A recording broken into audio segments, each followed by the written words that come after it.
চীনের সাথে বাংলাদেশের সম্পর্কের একটা প্রাতিষ্ঠানিক রূপ দেওয়ার জন্য এই করিডোরটা খুবই উপযুক্ত।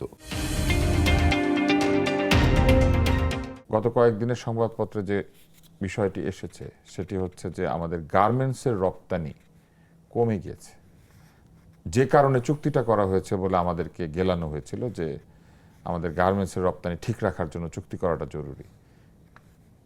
প্রথম বিষয় হচ্ছে যে মানে অন্তর্বর্তী সরকারের যে সময়কালটা সেটা তো অনির্ধারিত ছিল না, নির্ধারিত এবং নির্বাচন অনুষ্ঠিত করা পর্যন্ত।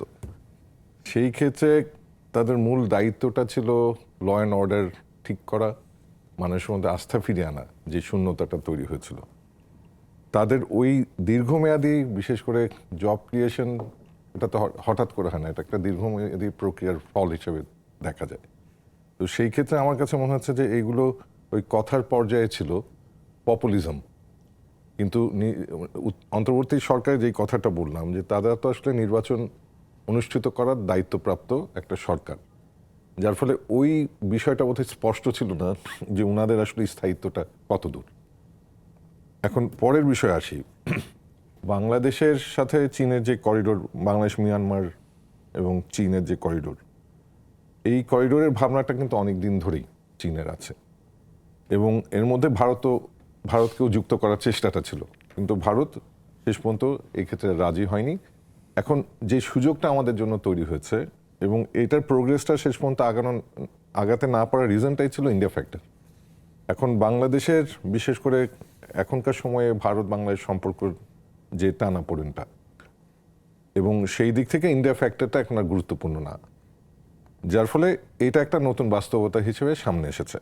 চীনের ক্ষেত্রে যেটা খুব গুরুত্বপূর্ণ তার স্বার্থটা, সেটা হচ্ছে যে ইউনান প্রদেশকে বেসিক্যালি আমাদের এই সমুদ্র পথে যে সংযোগ এবং বিশেষ করে চিটং পোর্টের মাধ্যমে এই করিডোরের মধ্যে কিন্তু সেই সুযোগটা তৈরি হয়। এবং বিশেষ করে মালাক্কা প্রণালীতে আমরা যদি দেখে থাকি, ভারতের নজরদারি কিন্তু এখন যে কোনো সময় চেয়ে অনেক বেশি, এবং কোস্টাল এরিয়াতে বেশ কিছু সার্ভেলেন্স অ্যাগ্রিমেন্ট বাংলাদেশও আরও বেশ কিছু দেশের সাথে ভারত কিন্তু করেছে।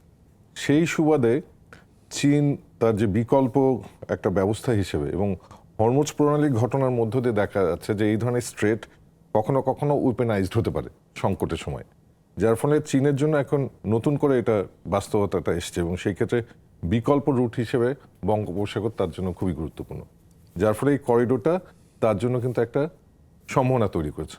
ঠিক একইভাবে আমাদের জন্য একটা দর কষাকষির একটা টুল হিসেবে এটা কিন্তু আবির্ভূত হয়েছে, বিশেষ করে রোহিঙ্গা ইস্যু সেটেল করার জন্য আমাদের যেই টুলগুলো দরকার তার মধ্যে আমার কাছে মনে হচ্ছে করিডোর এখন খুবই গুরুত্বপূর্ণ। কিন্তু হরমুজ প্রণালী যেভাবে ইরান রক্ষা করতে পারে, এই করিডোর নিয়ে দর কষাকষি করতে গেলে তো আমাদেরও সেই রকম একটা শক্তি দরকার আছে। দর কষাকষির চাইতে গুরুত্বপূর্ণ হচ্ছে যে এইটা তো আসলে বেল্ট অ্যান্ড রোড ইনিশিয়েটিভের পার্ট হিসেবে এসছে, এবং বাংলাদেশ ইনফ্যাক্ট 2016তেই কিন্তু বেল্ট অ্যান্ড রোড ইনিশিয়েটিভের অন্তর্ভুক্ত হয়েছে। প্রণালীর বিকল্প এখন যেটা খুব গুরুত্বপূর্ণ সেটা হচ্ছে যে চীন মূলত বাংলাদেশের নির্ভরতাটা কোথায় চীনের উপর, সেটা হচ্ছে অবকাঠামোগত যে উন্নয়ন, এবং যেটা বেল্ট অ্যান্ড রোড ইনিশিয়েটিভের মধ্য দিয়ে চীন করে আসছে, এবং এক ধরনের এঙ্গেজমেন্ট, এবং এই বেল্ট অ্যান্ড রোড ইনিশিয়েটিভে 140টা দেশ কিন্তু যুক্ত হয়েছে, যার ফলে বাংলাদেশের এখন অবকাঠামোগত যে বিনিয়োগ, সেই বিনিয়োগ করার এখন সবচাইতে বেশি সামর্থ্য রাখে হচ্ছে চীন, যার ফলে বাংলাদেশের জন্য কিন্তু এখন আমার কাছে মনে হচ্ছে যে বিশেষ করে চীনের সাথে বাংলাদেশের সম্পর্কের একটা প্রাতিষ্ঠানিক রূপ দেওয়ার জন্য এই করিডোরটা খুবই উপযুক্ত, যার ফলে এটাকে ঘিরে চীনের স্বার্থ যেমনি আছে তেমনি বাংলাদেশের সাথে চীনের সম্পর্কের প্রাতিষ্ঠানিক রূপ দেওয়ার ক্ষেত্রেও এটা গুরুত্বপূর্ণ টুল হিসেবে ব্যবহৃত হতে পারে।